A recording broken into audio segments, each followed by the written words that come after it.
தமிழ்நாட்டுக்கு திராவிடம் என்ன செய்தது அப்படின்னு கேட்டான்னா அவனுக்கு இந்த மேடையை காட்டும், இதாண்டா செஞ்சிருக்கு அப்படின்னு.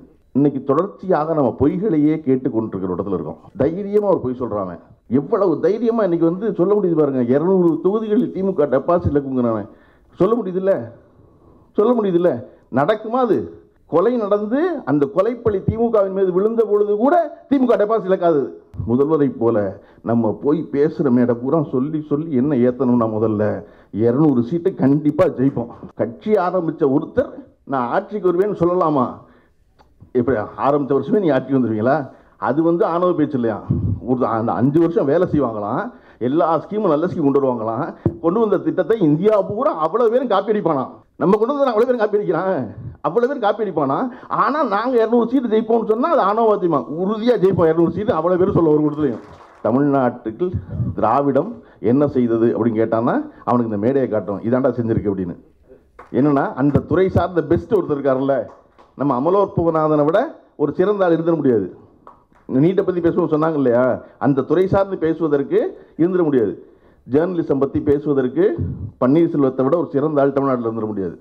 பொருளாதாரம் பற்றி பேசுவதற்கு ஜெயரஞ்சனும் எளிய விஷயங்களை ரொம்ப மிக எளிமையாக எல்லோரும் கொண்டு போய் சொல்வதற்கு இன்னமும் தன்னுடைய பேராசிரியர் தொழிலையே தொடர்ந்து கொண்டிருக்கும் சுபவீரபாண்டியன் அவர் வாலண்டியர் வாங்கினதெல்லாம் 55 வயசில்.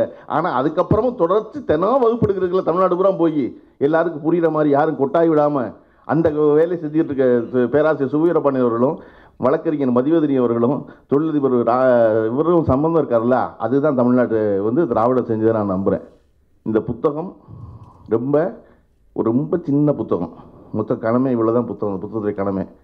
ஆனால் அது என்னென்னா இந்த புத்தகம் ரெண்டுமே ஏன் ரொம்ப முக்கியம்னு நான் நினைக்கிறேன்னா, இன்னைக்கு தொடர்ச்சியாக நம்ம பொய்களையே கேட்டுக்கொண்டிருக்கிற இடத்துல இருக்கோம்.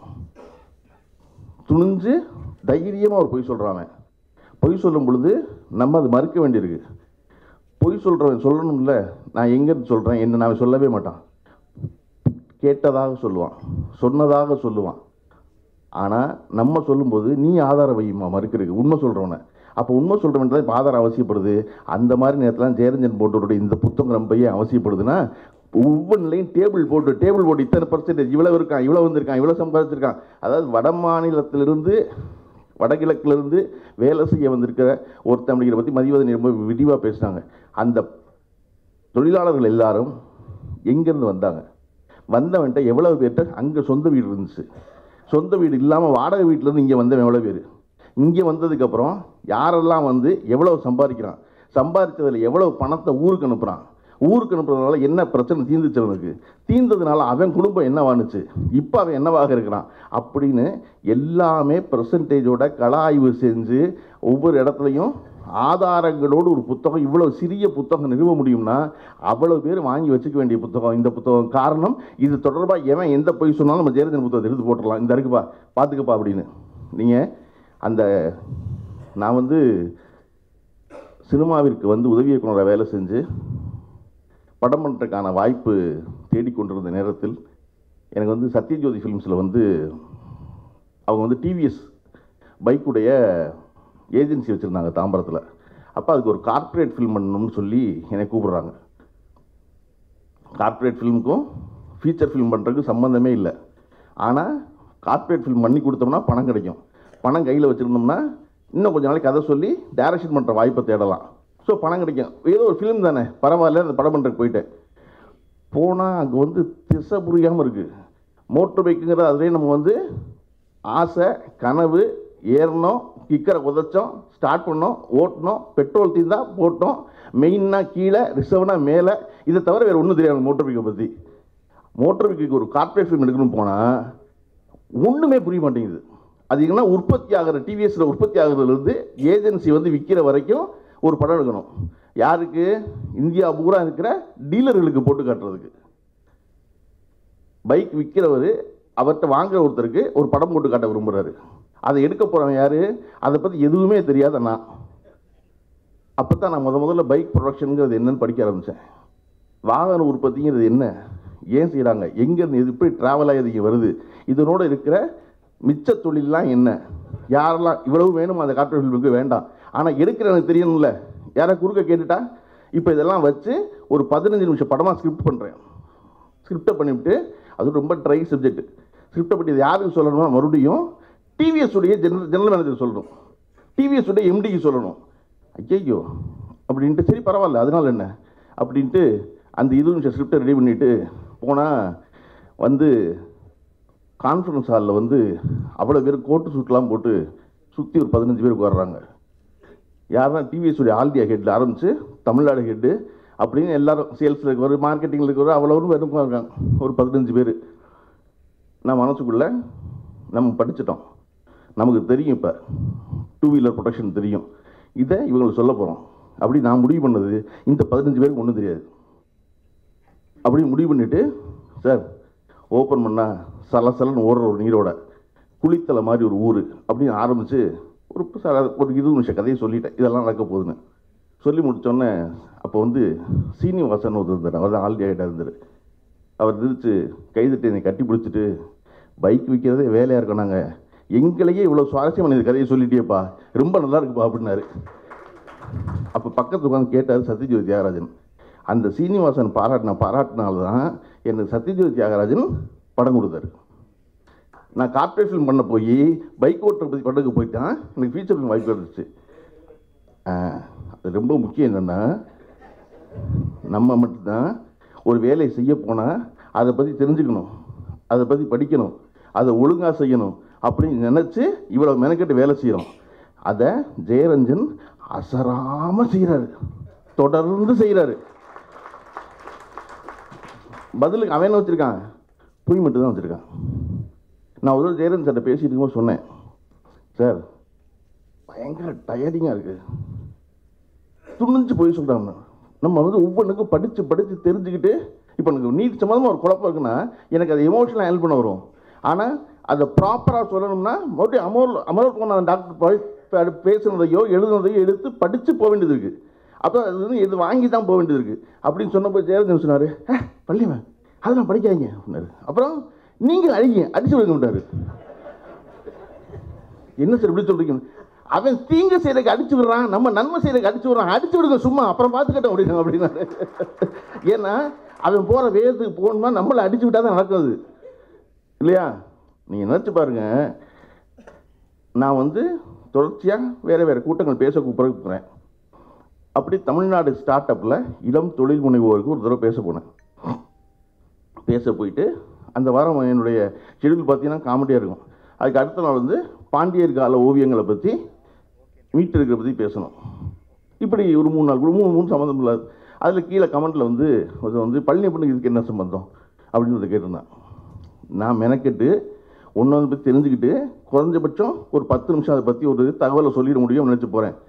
கீழே சொல்கிறவனுக்கு ஒன்று என்ன புரியவே மாட்டேங்குதுன்னா, ஏண்டா இந்த நாட்டில் மத்திய தமிழாராய்ச்சி நிறுவனத்துக்கு துணைத் தலைவராக சுதா சேஷகன் இருக்கலாம்ல. தமிழ்நாடு ஸ்டார்ட் அப் பற்றி பழனி போய் பேசக்கூடாதா? நீங்கள் முந்தா நாள் ஒரு காமெடி பண்ணிக்காங்க வைங்க. முந்தா நேற்று சாவித்திரி கண்ணன் தான் பத்திரிகையில் இருந்தது. அதாவது மத்திய தமிழாராய்ச்சி நிறுவனம் சுதா சேஷகன் தலைமையில் அகத்தியர் நாள் கொண்டாடுறாங்களாம். அகத்தியர் யாருன்னா தமிழ் இலக்கணத்தை தந்தவரான். அப்போ தொல்காப்பியர் இல்லையா? நான் தொல்காப்பியர் நினச்சிக்கிட்டு இருக்கேன் அப்படின்னா இப்போ எல்லாத்தையும் அகத்தியர் ஆகிட்டாங்க அவங்க. ஆனால் மொத்த சங்கப்பாட்டு எடுத்து பார்த்தா எங்கேயுமே அகத்தியர் பேர் இல்லை, மொத்த தொல்காப்பியர் எடுத்து பார்த்தா எங்கேயுமே அகத்தியர் பேர் இல்லை. ஆனால் மெதுவாக பின்னாடி ஒன்னொன்னையா அகத்தியர் மேலே ஏற்றுறாங்க, அகத்தியர் தானே. இப்போ அந்த பொய்யெல்லாம் நம்ம போய் மறுக்கணும், இனிமேல் நம்ம போய் மறுக்கணும் உண்மையா.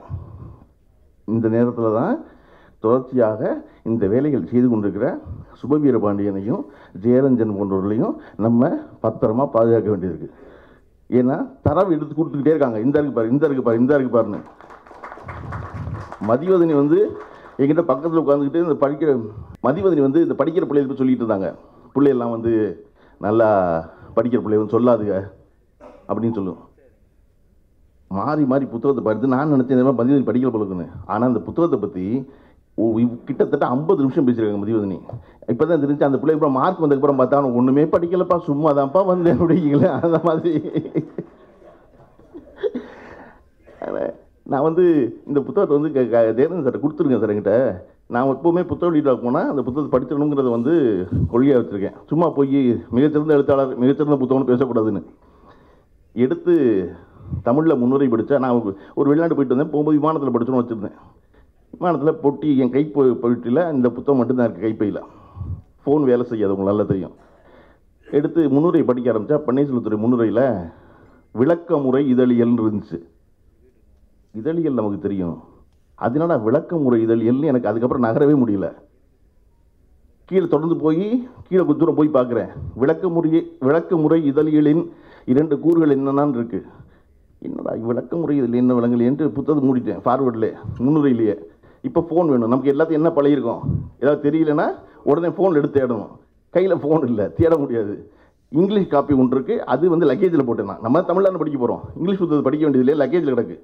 இப்போ ஏர்போர்ட்டில் இறங்கின உடனே பண்ண வேலை, டேகை வெட்டி அந்த லக்கேஜை பிரித்து டாக்ஸியில் ஏறுறதுக்குள்ளே உள்ளே கையை விட்டு அந்த இங்கிலீஷ் புத்தகத்தை தேடி எடுத்தது தான். அந்த டாக்ஸி டிரைவர் பயங்கர படிப்பாளியாக பாயம் போல இருக்குது, ஒரு நிமிஷத்துக்கு கூட வீணடிக்க மாட்டேங்க. நான் டாக்ஸியில் ஏறணும்னு புத்தகத்தை எடுத்து தாங்கி விட்டு, எனக்கு மண்டபுறம் விளக்க முறை இதழியல் மட்டும்தான் இருக்குது. அது எடுத்து இங்கிலீஷில் எடுத்து பார்த்தோன்னே தான் விளக்க முறை இதழியல் என்பது எக்ஸ்பிளனேட்டரி ஜேர்னலிசம் இருக்கு.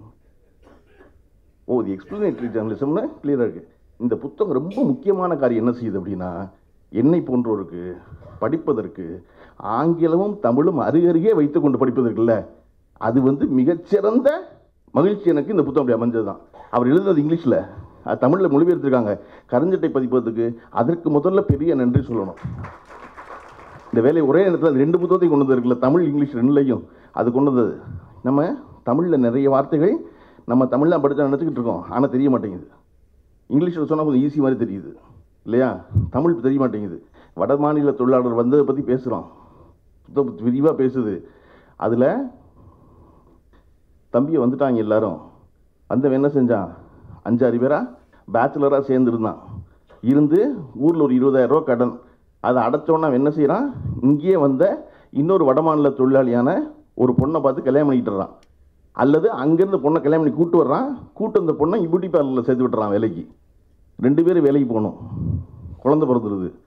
இப்போ 2 பேரும் வேலைக்கு போனால் குழந்தைய பார்த்துக்கணும், மறுபடியும் அங்கேருந்து அம்மாவை வர வைக்கிறான். இப்போ இன்றைக்கி இருக்கிறவன் ஒத்தையால் வர்றவன் இல்லை, அவன் வந்து இங்கே ஊறி 10 வருஷம் ஆகி ஊர்லேருந்து அம்மாவை கூட்டுற அளவுக்கு வந்துட்டான். அசோக் பில்லர் சரவணபவனில் ஒரு தம்பி இருக்கான், அவன் வந்து டேபிள் துடைக்கிறதுக்கு வந்து 15 வருஷத்தில் சூப்பர்வைசர் ஆகிட்டான். அவன் நல்லா அனுப்பான், வாங்க அப்படிமா, அவன் அண்ணாச்சியே கூப்பிட்ற மாதிரி இருக்கும். அவன் தோல் நிறம் மட்டும்தான் அவனுக்கு மாற்றிட்டு சொல்லி, மற்றபடி அது ஸ்லாங்கு எல்லாம் இப்படி ஆகிட்டான். அந்த மாதிரி இப்போ அம்மாவை கூட்டுற இடத்துக்கு வந்துட்டான். அம்மாவை கூட்டு தான் அம்மா பிள்ளையே பார்த்துக்குது.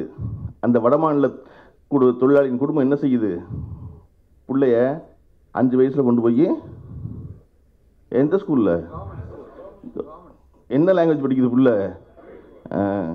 10 வருஷம் கழித்து திராவிட முன்னேற்ற கழகத்தின் ஆட்சி இருக்கும், மாதம் தமிழ் வழி வந்த பிள்ளைக்கு 1000 ரூபா பணம் இருக்கும், அன்னைக்கு 1500 ரூபா இருக்கும். அதை வாங்க போகிறவன் யாருன்னா வடமாநில தொழிலாளி. இந்த மாற்றம் நிகழப்போகுதிங்க இன்னொரு 5 வருஷத்தில். அப்புறம் என்ன கண்டுபிடிக்க முடியாது, பிளட் டெஸ்ட் பண்ணி யார் தமிழர்னு கண்டுபிடிக்க முடியாது. நான் வந்து நம்மால் எங்கே இருப்பான், நம்மால் வெளிநாட்டில் இருப்பான். அது இந்த புத்தகம் பேசுது. இந்த புத்தகம் ரொம்ப அழகு. என்னென்னா, நான் கார்ப்பரேட் ஃபில்ம் பண்ணும்போது கதை சொன்னேன்னு சொல்லல இல்லையா, அப்படி ஜெயரஞ்சன் வெறுமனை வந்து டேட்டா மட்டும் கொடுக்காம அதுக்குள்ள நிஜ வாழ்க்கையில் இருக்கிற கதைகள் சொல்கிறாரு கலா ஆய்வா. அதில் 2 விஷயம் எனக்கு ரொம்ப ஈர்த்துச்சு. இம்ரான் ஒருத்தன் உத்தரப்பிரதேசிலேருந்து வர்றான், வந்தவன் ஒரு நாள் கூலி 250 ரூபாய்க்கு விளைச்சிட்றான். 180 ரூபாய்க்கு சேர்ந்தவன், 80 ரூபாய்க்கு சேர்ந்தவன், அப்புறம் 250 ரூபாய் வெல்டரு. மாத சம்பளம் கிட்டத்தட்ட 7500 ரூபா. அதே நேரம் ராமகிருஷ்ணன் ஒரு தம்பி நம்மால் கரூர்லேருந்து கிளம்பி இங்கே வந்து சேர்றான் ட்ரெயினியா, அவனுக்கு சம்பளம் 7000 தான். உத்தரப்பிரதேசம் வந்தவனுக்கு 7500, இவனுக்கு 7000. ஆனால் 7 மாத ட்ரெயினிக்கு அப்புறம் கரூரில் இருந்த ராமகிருஷ்ணன் சம்பளம் 25000 ஆயிடுது. இவனுக்கு இம்ரானுக்கு உத்தரப்பிரதேசம் இம்ரானுக்கு கடைசி வரையும் 7500 ரூபாவே இருக்குது. அந்த 7500 பணம் சேமித்து 50000 ரூபாய் மிச்சம் பிடிச்சி அக்காவுக்கு கல்யாணம் பண்ணி முடிச்சதுக்கப்புறம் வேலை பார்த்த ஃபேக்ட்ரியில் வெல்ட்ரா வேலை பார்த்த ஃபேக்ட்ரியில் ஒரு தகராறு ஏற்பட்டு சண்டை வந்து வெளியேறிடுறான். வெளியே போனால் அவங்க கூட உட்காந்து சப்பாத்தி போட்டுருந்த பையன் சொல்கிறான், சும்மா தான் உட்காந்துருக்கேன், கன்ஸ்ட்ரக்ஷன் கம்பெனிக்கு வாங்கினான். எனக்கு என்ன ஒன்று வாங்கி தெரியாது, பெயிண்டர் வேலை செய்ய அப்படிங்கிறான். இம்ரான் வெல்ரா இருந்த ஒரு இம்ரான் பெயிண்டர் வேலைக்கு போயிடுறான். அவனுடைய நல்வாய்ப்பா அவன் எந்த கான்ட்ராக்டர் வேலை பார்த்தானோ அந்த கான்ட்ராக்டருக்கு ஒரு மாபெரும் பெயிண்ட் அடிக்கிற கான்ட்ராக்ட் கிடைக்குது. அவருக்கு உடனடியாக 50 பெயிண்டர் வேணும். யார் 50 பெயிண்டரை கூட்டுருவா அப்படின்னா இம்ரான் ஊர்லேருந்து நானே பெயிண்டர் ஆகிட்டேன் வாங்கடா உத்தரப்பிரதேசில் 40 பேரை இறக்குறாங்க. ஒன்று இறக்குனா இப்போ அவன் சப்கான்ட்ராக்டர் ஆகிட்டான் இம்ரான். இப்போ அவர் தனியாக பெயிண்டிங் வேலை இருக்கிறாரு. இம்ரானுடைய மாத சம்பளம் மாத வருமானம் இப்போ கிட்டத்தட்ட 30,000 ரூபாய் இருக்குது. இப்போ ஹாப்பியாக இருக்கார் இம்ரான் தமிழ்நாட்டில், ஒன்றும் பிரச்சனை இல்லைன்னு. ஆனால் நம்ம ராமகிருஷ்ணன் என்னன்னா அவங்க ட்ரெயினியாக முடித்து 25,000 சம்பளம் வாங்கி அங்கேருந்து அடுத்த படித்து வெளிநாடு போயிட்டான். இதை இந்த புத்தகம் பேசிக்கிட்டே இருக்கு. அங்கே வந்த ஒருத்தர் என்ன செய்கிறான், இங்கேருந்த ஒருத்தர் என்ன செய்கிறான், இப்போ இவனுக்கு எவ்வளோ இருந்துச்சு அவனுக்கு எவ்வளோ இருந்துச்சு, எவன் வீட்டை விற்று இங்கே வந்தான் வேலை செய்ய, நம்மால் என்ன செஞ்சான் அப்படின்னு உங்களுக்கு வடமாநில தொழிலாளர் பற்றி இருக்க பார்வையும் தமிழ்நாட்டில் வாகன உற்பத்தி பற்றி இருக்க பார்வையும் முழுமையாக மாற்றும். நம்ம எல்லாரும் எல்லாத்தையும் தெரிஞ்சுக்க முடியுமா? தெரிஞ்சிக்க வேண்டிய அவசியம் இருக்கா? தெரிஞ்சுக்கிறோமா அப்படின்னா இல்லை. திரும்ப திரும்ப புத்தகம் படிக்கணும் ஏன் சொல்கிறோம்? எல்லாவற்றையும் பற்றி கொஞ்சம் கொஞ்சம் தெரிஞ்சுக்கலாமே. எனக்கு ஜெயரஞ்சனுக்கு ஃபோன் பண்ணுறதுனா ஜெயரஞ்சன் ஃபோன் பண்ணாருன்னா பல சமயம் நான் எடுக்க மாட்டேன். ஏன் எடுக்க மாட்டேன்னா என் தந்தைக்கு அடுத்தபடியாக எப்போ ஃபோன் பண்ணாலும் எடுத்த உடனே ஒருத்தர் என்ன சொல்லுவோம், ஹலோ தானே சொல்லணும். ஹலோ தான் பழக்கம் இல்லை, வணக்கம் சொல்லலாம், ஹலோ சொல்ல மாட்டோம்னா. எடுத்த உடனே ஜெயரஞ்சன் வணக்கம் ஜெய அப்படிப்பேனா, அவர் என்ன புத்தகம் அப்படிம்பாரு. அவருக்கு புத்தகம் பேர் சொல்லணும். புத்தகம் சொல்லுன்னா இன்னும் அதை படிச்சுக்கிட்டு இருக்கீங்க அப்படிம்பாரு. எங்கள் முதல் நாள் தாங்க ஃபோன் பண்ணிங்க, 2 நாள் எப்படி முடிக்கிறது இல்லை, அது என்னங்க 2 நாளைக்கு மேலே படிக்கிறீங்க, சரி சரி சரி சரி அப்புறம் வேறு பேசுவார்னு வச்சுங்களேன். என் தந்தை இன்னைக்கு வரைக்கும் ஃபோன் பண்ணாருன்னா, நான் சென்னைக்கு 30 வருஷம் ஆச்சு, எப்போ ஃபோன் பண்ணாலும் என்ன புத்தகம் படித்தேன் பாரு. படிக்காத என் தந்தை ஒவ்வொரு முறையும் ஃபோன் பண்ணும்போது என்ன புத்தகம் படித்தேன்னு கேட்காம முடிச்சதே இல்லை ஒரு யாரில். அவருக்கு ஏதாவது புத்தகம் சொல்லணும், இந்த புத்தகம் நான் படித்தேன், அந்த புத்தகத்தை பற்றி பேசுது, என்ன சொல்லுது புத்தகம் அப்படிம்பார், என்ன பேசுனேன் அது பரவாயில்ல. அவருக்கு சுவாரஸ்யம் தட்டினா எனக்கு ஒன்று வாங்கி அனுப்பும்பார், அதில் நான் ஒன்று வாங்கிக்கிறேன் பார். அப்படி என் தந்தைக்கு நிகராக தந்தையை போல ஒவ்வொரு தடவையும் ஃபோன் பண்ண போதெல்லாம் என்ன புத்தகம் எழுதுன்னு கேட்பார். அந்த புத்தகம் படித்து முடிக்கலாம் ஃபோன் எடுக்க மாட்டேன். ஐயோ வேண்டாம் அப்புறம் பேசிக்குவோம் ஜெயரஞ்சன். ஜெயரஞ்சன் மதியதனி சொன்னாங்க இல்லையா, ஜெயரஞ்சனை எனக்கு ரொம்ப நீண்ட காலமாக தெரியாது. பன்னீர் சார் கிட்டத்தட்ட 20 வருஷமாக தெரியும் சொல்லியிருந்தீங்க. 2005 ஒரு இதுக்காக போனோம், அப்போ தான் நெருக்கம் பழக வாய்ப்பு கிடச்சின்னு. ஜெயரஞ்சனோட 20 ஆண்டு காலம் நட்பாக இருக்குங்கிற மாபெரும் சாதனை. அதுக்கே பன்னீர் செல்வத்தை முதல்ல பாராட்டணும் நம்ம. ஏன்னா ஜெயரஞ்சன் எந்த கணமும் எந்த பக்கம் பாய்வாரனே தெரியாது. நான் இப்போ பேசுகிறேன், மதிவதனி இவங்க பேசுகிறாங்க, எல்லாம் பேசும்போது ஜெயரஞ்சனாக என்னை தொடர்பு கொண்டு என்னை பாராட்டினது நான் அவர்கிட்ட கற்றுக்கிட்ட விஷயம் அது. அவங்களா நான் ஜெயரஞ்சன் எனக்கே பேச போகிறேன்னா ஃபோன் பண்ணி நல்லா பேசுங்க சார்னு, ஆனால் அவர் எனக்கு ஃபோன் பண்ணி ரொம்ப நல்லா பேசுகிறப்பா நீ அப்படி ஆரம்பித்தார்.